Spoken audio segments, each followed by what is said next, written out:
नमस्कार साथियों, मैं विवेक उपाध्याय आप सभी का एक बार फिर से अपने YouTube चैनल विवेक शक्ति में हार्दिक स्वागत करता हूं। हम लोग जो है जीव विज्ञान के अंतर्गत हम लोग जो है हमारे भोजन के प्रमुख पोषक तत्वों के बारे में हम लोग पढ़ रहे थे। तो उसमें बारी बारी से हम लोगों ने सबसे पहले कार्बोहाइड्रेट देखा, उसके बाद प्रोटीन देखा, उसके बाद हम लोग वसा पढ़े, कोलेस्ट्रॉल वसा के अंतर्गत कोलेस्ट्रॉल पढ़े, उसके बाद विटामिन्स पढ़े। और अब जो हमारा उसी की कड़ी में जो हमारे भोजन का जो एक बहुत ही महत्वपूर्ण पोषक तत्व मिनरल्स हैं, खनिज हैं, आज हम लोग इसके विषय में पढ़ेंगे। तो जो मिनरल्स है, पहली बात तो हम मिनरल्स के बारे में समझते हैं कि मिनरल्स क्या होता है। भूगोल की भाषा में जो है मिनरल्स वो होता है जो ज़मीन के अंदर से खोद कर जो निकाली जाए, जो धातुएं हैं वो निकाली जाए, वो सभी मिनरल्स के अंतर्गत आते हैं। लेकिन यहाँ पे पोषक तत्वों में मिनरल्स का मतलब ये नहीं है। यहाँ पे मिनरल्स का मतलब सिर्फ इतना है कि जो धातुएं वहाँ से खोद कर निकाली जाती है उनको हम लोग सीधा नहीं खाते, बल्कि यहाँ पे जिस मिनरल्स की बात होती है ये हम लोग जो है फ़िल्टर करके, या जो है जैसे सब्जियां वगैरह हैं जिसमें ये सब पाई जाती हैं, उसकी सहायता से हम लोग मिनरल्स का सेवन करते हैं। तो आइए हम लोग मिनरल्स में जो सबसे पहले देखते हैं वो कैल्शियम देखते हैं। जो सबसे पहले है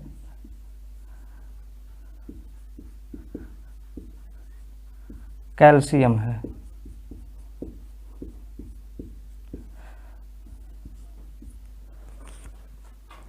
ये हमारे भोजन का जो है बहुत ही महत्वपूर्ण खनिज है। कैल्शियम जो है, कैल्शियम का पहली बात तो हम लोग महत्व जानने का प्रयास करते हैं। कैल्शियम का महत्व जो है वो जो इसका महत्व है वो है हड्डियों के निर्माण में सहायक,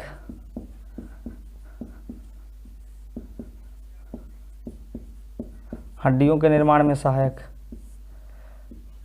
दांतों के निर्माण में सहायक,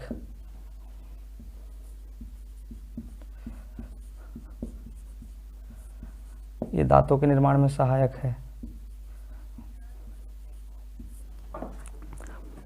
और इसके बाद कुछ है तो ये जो है रक्त के थक्का बनने में भी सहायक है। यानी कि अगर हमको घाव लग गया किसी से, अगर उसमें से ब्लीडिंग स्टार्ट हो गई तो खून को जमने में जो है ये कैल्शियम एक महत्वपूर्ण भूमिका निभाता है। रक्त का थक्का बनाने में इसका महत्व है। और इसी के साथ साथ जो है हृदय स्पंदन में भी इसका महत्व। हृदय स्पंदन का मतलब होता है कि हृदय को जो है सुचारू रूप से संचालित करने में भी कैल्शियम का योगदान है। अब अगर हम लोग जो है इसके स्रोत की बात करें,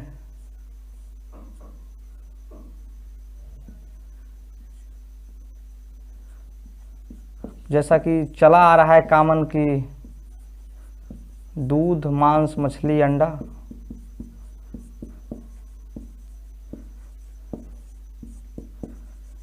ये तो कॉमन ही है। और अगर कुछ है तो वो पत्तेदार सब्जी है। ये सब जो है विटामिन्स के भी केस में ये सभी थे। अब देखिए, अगर जो है इससे अगर कैल्शियम की कमी से अगर हमारे शरीर में रोग जो होगा वो क्या क्या होगा, वो जिसमें सहायक है उससे संबंधित रोग हो गए। तो जाहिर सी बात है कि अगर हम इसके संबंधित रोगों की बात करेंगे तो हड्डियाँ क्या होती है, अगर कैल्शियम की आपूर्ति हमारे शरीर में ना हो तो हड्डियाँ जो हैं वो कमज़ोर हो जाती हैं। दांतों के निर्माण में सहायक है, तो दांत भी हमारे दांत से संबंधित रोग आ सकते हैं अगर हमारे शरीर में कैल्शियम की कमी है। अगर रक्त का थक्का बनने में समस्या है तो उसमें भी जो है महत्व से ही तो रोग निर्धारित होगा। अब अगर इसका महत्व इसमें है तो जाहिर सी बात है कि ब्लड क्लॉटिंग में दिक्कत होगी। रक्त का थक्का बनने में दिक्कत होगी, देरी से थक्का बनेगा। और हृदय स्पंदन में भी, यानी कि हमारा जो हार्ट है वो प्रॉपर तरीके से फंक्शनिंग नहीं कर पाएगा। अब हम लोग जो है अगले पोषक तत्व फास्फोरस की बात करते हैं।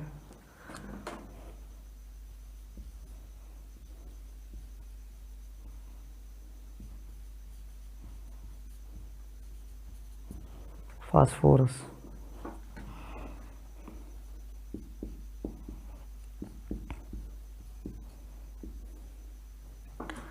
फास्फोरस का भी जो महत्वपूर्ण कार्य है, जो इसका महत्व है, ये हड्डियों एवं दांतों के निर्माण में सहायक होता है। यानी कि कैल्शियम और फास्फोरस जो है, ये दोनों जो है हड्डियों और दांतों के निर्माण में सहायक होते हैं। और जो फास्फोरस का महत्वपूर्ण कार्य है वो है, यह जो है कोशिकाओं को क्या करता है, ऊर्जा की आपूर्ति करता है।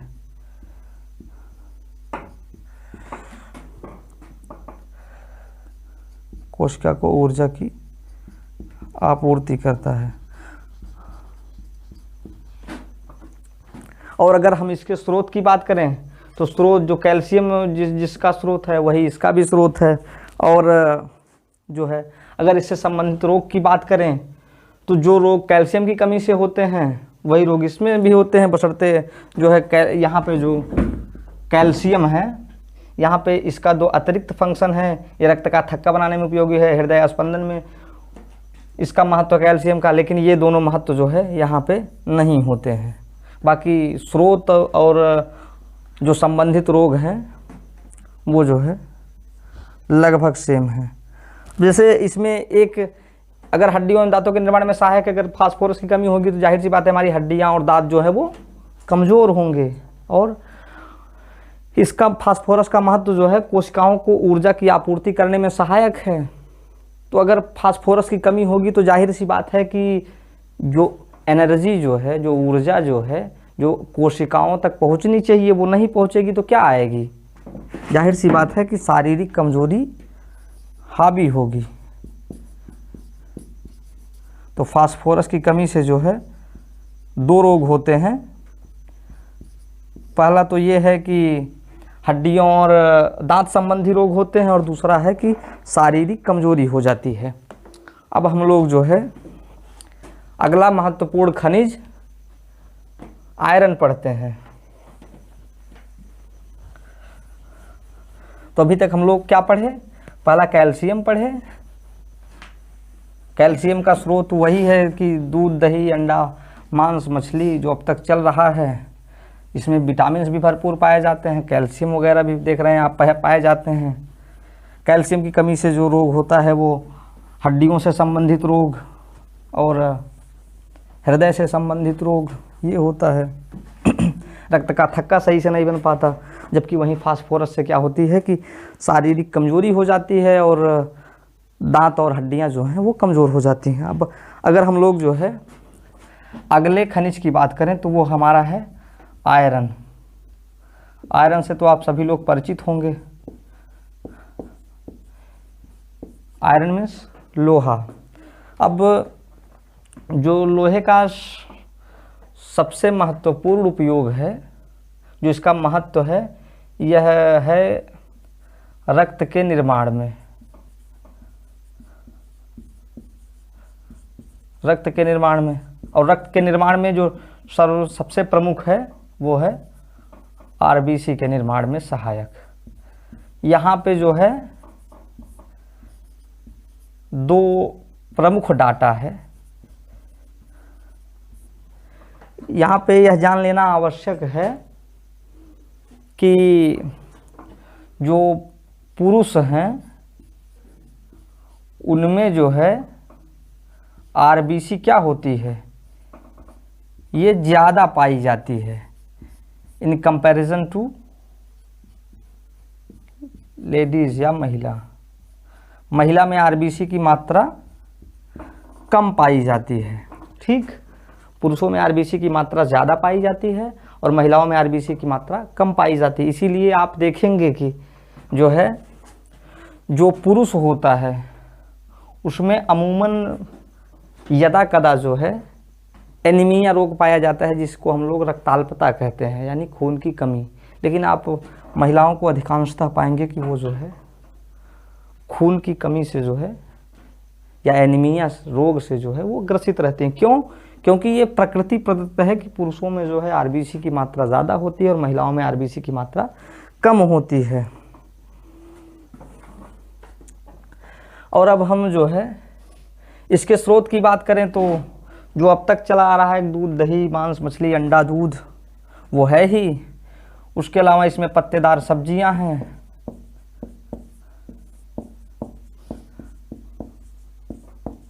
और इसके साथ साथ हो गया हमारा सेब, हो गया सेब के बाद हो गया अमरूद, हो गया। ये सब जो हैं आयरन के जो है महत्वपूर्ण स्रोत हैं। और अगर इसकी कमी से होने वाले रोग की बात करें, अगर जाहिर सी बात है कि रक्त के निर्माण में सहायक है, तो जाहिर सी बात है अगर आयरन की कमी हो गई तो आपके शरीर में क्या हो जाएगी? खून की कमी हो जाएगी, जिसको हम लोग खून की कमी को ही हम लोग एनीमिया बोलते हैं। पिछले जब हम लोग विटामिन पढ़ रहे थे तो वहाँ पे भी हम लोग पढ़े थे। और देखिए, और इससे जो एक सर्वाधिक महत्वपूर्ण रोग है वो है हिपाक्सिया।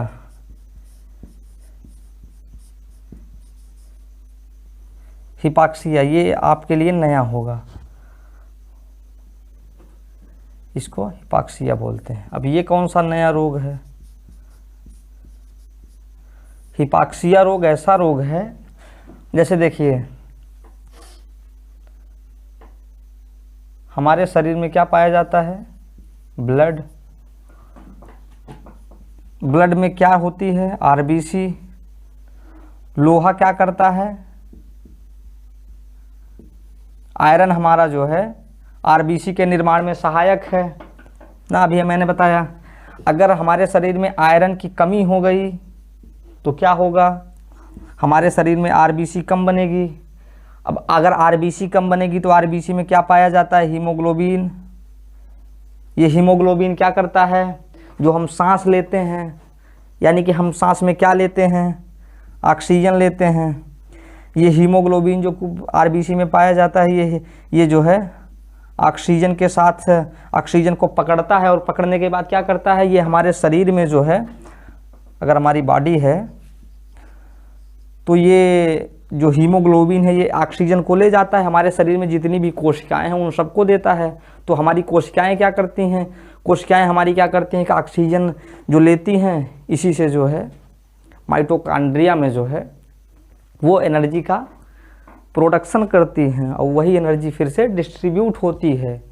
अभी जब हम लोग कोशिका पढ़ेंगे, जब वहाँ पे माइटोकॉन्ड्रिया पढ़ेंगे, तो वहाँ पे हम लोग इसके विषय में और विस्तार से अध्ययन करेंगे। लेकिन यहाँ पे जो जानने वाली बात महत्वपूर्ण है कि अगर लोहे की या आयरन की अगर आपके शरीर में कमी है तो आपके शरीर में जाहिर सी बात है कि आरबीसी के निर्माण में कमी आएगी। आरबीसी के निर्माण में कमी आएगी तो हीमोग्लोबिन आपका घटेगा। अगर हीमोग्लोबिन घटेगा तो क्या होगा कि हमारा जो शरीर है वो प्रचुर मात्रा में ऑक्सीजन को जो है नहीं ले पाएगा, और जो है जिससे क्या होगा कि हिपाक्सिया नामक रोग हो जाता है। ठीक, ये हमारा था आयरन से संबंधित। हम लोग जब किडनी पढ़ेंगे तो वहाँ पे पढ़ेंगे कि जब हिपाक्सिया रोग हो जाता है, या जब हमारे शरीर में ऑक्सीजन की कमी होने लगती है, आयरन या हमारे शरीर में जब आरबीसी की कमी होने लगती है, तो हमारी किडनी भी जो है, जो गुर्दा है, वो भी जो है आरबीसी का निर्माण करता है। तो यहाँ में पूछा जाता है कि आरबीसी का निर्माण किडनी भी करती है। ये आप जानते रहिए कि जब हम लोग किडनी पढ़ेंगे, उत्सर्जन तंत्र पढ़ेंगे, तो वहाँ पे जो है इसके विषय में और विस्तार से पूर्वक पढ़ेंगे। लेकिन यहाँ पे जो जानने वाली बात है कि हिपाक्सिया नामक रोग हमारे शरीर में जो है आयरन की कमी से हो जाता है, और एनीमिया या रक्ताल्पता आपको पता ही है आयरन की कमी से। ठीक, अब हम लोग जो है अगले खनिज लवण की बात करते हैं, तो उसमें जो हमारा है वो है आयोडीन,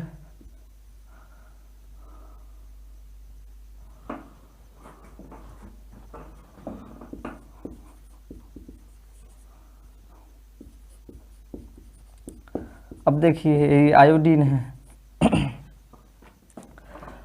आयोडीन का महत्व क्या है? हमारे यहाँ एक पाई जाती है थायराइड ग्रंथि। जब हम लोग ग्रंथि पढ़ेंगे तब उसमें थायराइड ग्रंथि के कार्यों की जो है हम लोग डिटेल्ड में देखेंगे। यहाँ पे जो है थायराइड ग्रंथि के निर्माण में ये जो है आयोडीन हमारा वो सहायक होता है, के निर्माण में इसका महत्व है। अगर हम इसके स्रोत की बात करें तो स्रोत क्या है इसका? समुद्री उत्पाद है। आप समुद्री उत्पाद खाइए और अपने शरीर में जो है आयोडीन की मात्रा को बढ़ाइए। नहीं तो अब तो जो है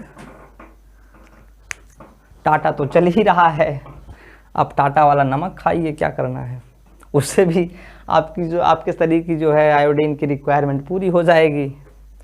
अगर जो है या आप जो है जो जितने भी समुद्री उत्पाद होते हैं, जैसे गांव में एक बहुत प्रचलित है, उसका नाम मैं भूल रहा हूँ, अरे मार्केट में जो है अरे थोड़ा ब्लैक ब्लैक या थोड़ा लाल लाल कलर में आता है, नाम मुझको भूल रहा है, आपको अगर याद हो तो कमेंट बॉक्स में बताइएगा। जो इसकी कमी से जो रोग होता है वो घेंघा रोग हो जाता है। घेंघा जो है यहाँ पे जो है गले में वो सूजन वगैरह आ जाती है। तो हाँ, नाम याद आ गया, नाम याद आ गया। जैसे एक सिंघाड़ा बहुत पाया जाता है, गांव में लोग सिंघाड़ा बहुत खाते हैं, तो आप सिंघाड़ा भी खा सकते हैं, वो भी समुद्री उत्पाद है। अब हम लोग जो है अगले मिनरल्स की अगर बात करते हैं तो वो है हमारा क्लोरीन है।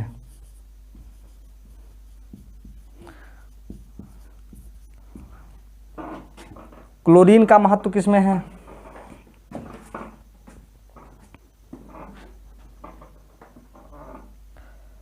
ये जो है एंजाइम के निर्माण में सहायक होता है हमारा जो क्लोरीन है, और तंत्रिका तंत्र के कार्यों में ये सहायक होता है।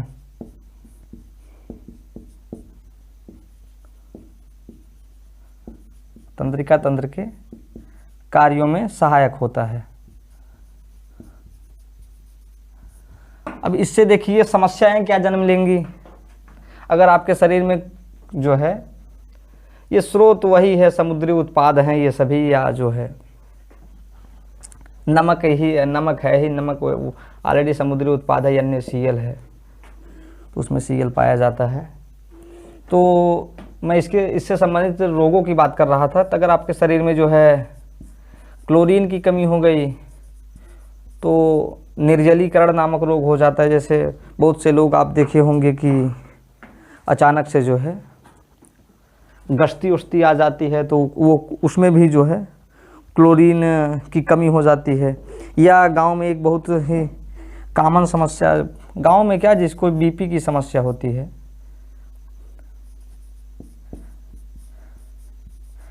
अगर बीपी की समस्या का मतलब कि बीपी जो है आपका कम हो जाएगा अगर आप क्लोरीन नहीं खाएंगे, या अगर साफ शब्दों में कहे कि नमक कम खाएंगे आप, तो हो सकता है कि आपका जो बीपी है वो डाउन हो जाए। इसीलिए गांव में देखिए जिसका बीपी डाउन होता है तो वो क्या करता है कि नमक पानी पी लेता है और फिर से उसका बीपी जो है बिल्कुल अच्छे फ्लो में आ जाता है। इसीलिए कहा भी जाता है कि जो है नमक को कम खाना चाहिए। क्यों? क्योंकि अगर आप पता चला कि युवा अवस्था में है और आपका जो ब्लड है वो ऑलरेडी तेज़ी से सर्कुलेट कर रहा है और आप नमक का ज़्यादा सेवन करेंगे तो उससे क्या होगा कि वो आपके बीपी की दर को जो है और तेज़ करेगा। जब बीपी आपका बढ़ेगा तो क्या होगा, जाहिर सी बात है गुस्सा आएगा। इस वजह से नमक कम खाना चाहिए। इसी के साथ है क्लोरीन के साथ ही सोडियम है। सोडियम का जो उपयोग है ये भी जो है इसमें दिया है कि शरीर की कोशिकाओं को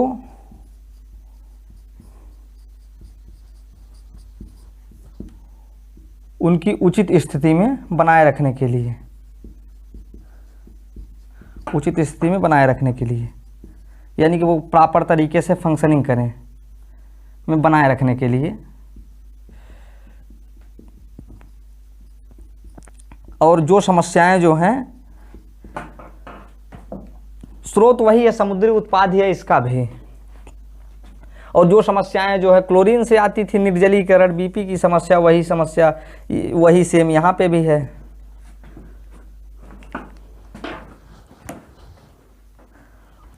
अब हम लोग बात करते हैं मैग्नीशियम की, इसको मिटा देते हैं।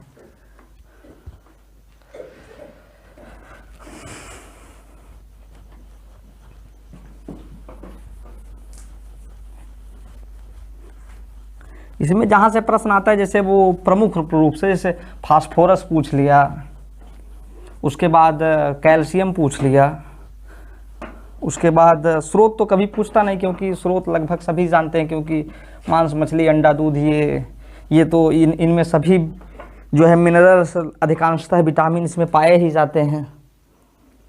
तो जो प्रश्न बनता है वो जो है इससे संबंधित रोगों से संबंधित पूछता है। जैसे आयरन महत्वपूर्ण हो गया, उसमें जो है हिपाक्सिया नामक रोग था। एनीमिया तो सभी जानते हैं, लेकिन उसमें जो महत्वपूर्ण रोग था वो हिपाक्सिया था। तो आइए हम लोग आगे बढ़ते हैं, मैग्नीशियम को देखते हैं।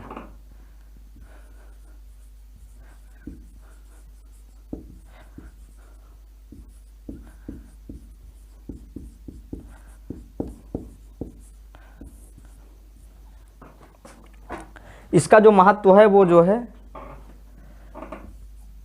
पेशियों एवं तंत्रिका तंत्र के कार्यों में,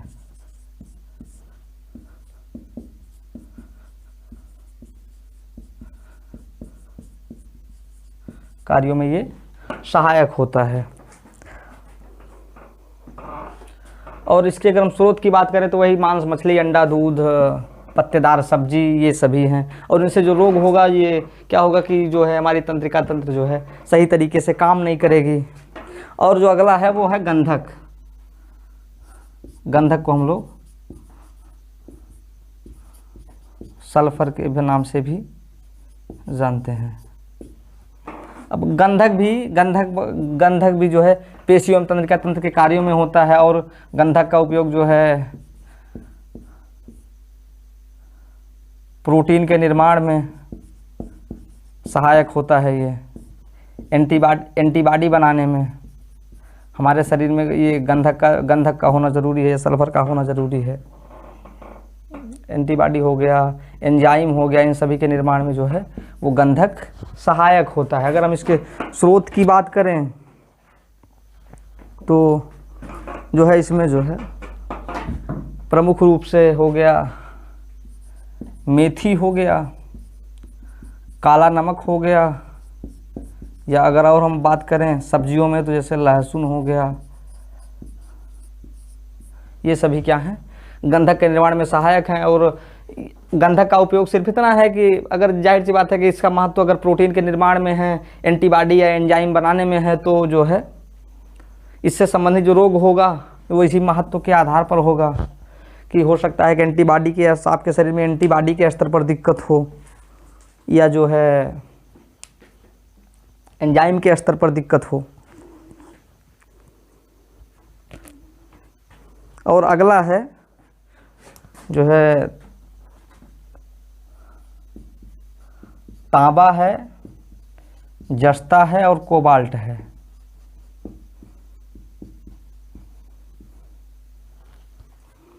इसमें जो है ये भी जो है इसका भी यही है, प्रोटीन के निर्माण में जो है ये सहायक होता है, एंटीबॉडी और एंजाइम बनाने के लिए होता है। और जो इसकी तांबा और इसकी कमी से जो है भूख कम लगती है,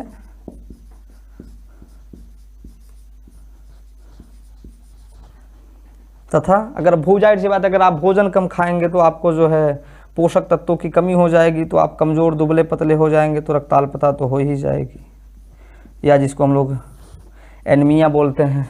तो देखिए खनिज के स्तर पर जो सब महत्वपूर्ण खनिज थे वो जैसे हमारा कैल्शियम हो गया, फास्फोरस हो गया, उसके बाद आयरन हो गया, उसके बाद जो है आयोडीन हो गया, क्लोरीन हो गया, और फिर क्लोरीन के बाद सोडियम हो गया, पोटेशियम हो गया।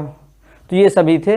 अब अगर हम इसके संबंधित रोगों की बात करें तो कैल्शियम और फास्फोरस अगर आपके शरीर में कमी है तो जो है आपको हड्डियों और दांतों से संबंधित समस्याएं होंगी। अगर हम लोग आयोडीन की बात करें तो आपके शरीर में थायराइड ग्रंथि सही से अगर काम नहीं करेगी तो आपको घेघा नामक रोग हो जाएगा। अगर सोडियम, पोटेशियम या क्लोरीन की बात करें, अगर वो आपके शरीर में कम है तो जाहिर सी बात है आपका बीपी जो है डाउन हो जाएगा, बहुत ज़्यादा डाउन हो जाएगा। ये समस्या है जन्म लेती हैं।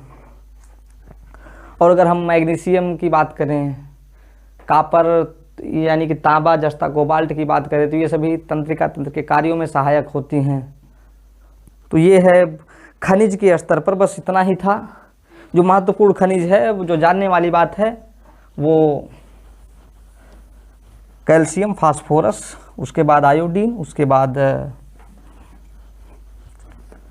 आयरन, ये महत्वपूर्ण है। बाकी अगर आप ये भी याद कर लें तो और अच्छी बात है।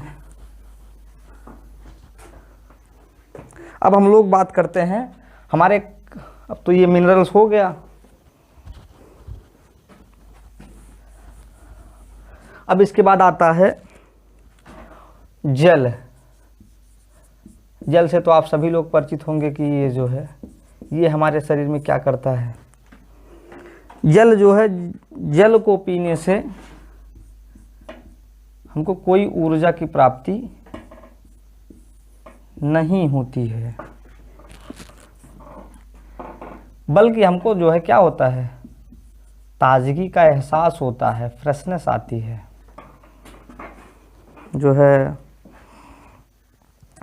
यह जो है हमारे शरीर की जो मेटाबॉलिक प्रोसेस हैं, जो उपापचयी क्रियाएं हैं, उपापचयी क्रियाओं का मतलब जो हम भोजन ग्रहण करते हैं उसके बाद उसके पाचन में जो है जितनी भी संबंधित प्रक्रियाएं होती हैं उनमें जल का जो है अत्यधिक महत्वपूर्ण योगदान है। जल क्या करता है, हमारे शरीर के ताप को बैलेंस करता है, और क्या करता है, ये ब्लड में जो है, ये ब्लड की लिक्विडिटी को जो है मेंटेन रखता है। तो ये सभी जो है काम जो है जल के हैं। ठीक, यानी शरीर के ताप का नियमन करता है, उपापचयी क्रियाओं में महत्वपूर्ण भूमिका निभाता है, ये सभी हैं। इसके बाद एक और होता है फाइबर, जिसको हम लोग रुक्षांश बोलते हैं, या जिसको हम लोग कहते हैं रेशे युक्त भोजन। तो इसमें क्या है, ये भी रेशे वगैरह भी हमारे शरीर को ऊर्जा नहीं प्रदान करते, बल्कि इनका उपयोग सिर्फ इतना है कि हमारे जो इंटरनल सिस्टम्स हैं, जो जैसे छोटी आंत हो गई, बड़ी आंत हो गई, तो उन सब की क्या करते हैं, ये आहार नाल जो है ये सफाई करते हैं। और हमारे जो शरीर है, हमारे शरीर से ये जो है ये फाइबर्स जो हैं ये ब्लड का अवशोषण करते हैं। ठीक, तो जो फाइबर का उपयोग है ये आहार नाल की सफाई में, और जो है पहला मैंने क्या बताया कि जल का अवशोषण करने में सहायक होते हैं। तो हमारे पोषक तत्वों में बस इतना ही था। अब हम लोग जो है कल जो है एक नया टॉपिक जो है डाइजेस्टिव सिस्टम यानी कि पाचन तंत्र के विषय में हम लोग बारी बारी से पाचन तंत्र में किस अंग का कितना उपयोग है ये सब पढ़ेंगे। तो आपको वीडियो कैसा लगा आप जो है कमेंट बॉक्स में ज़रूर बताएं, और चैनल को जो है लाइक और सब्सक्राइब करना ना भूलें। मिलते हैं कल फिर, तब तक के लिए धन्यवाद।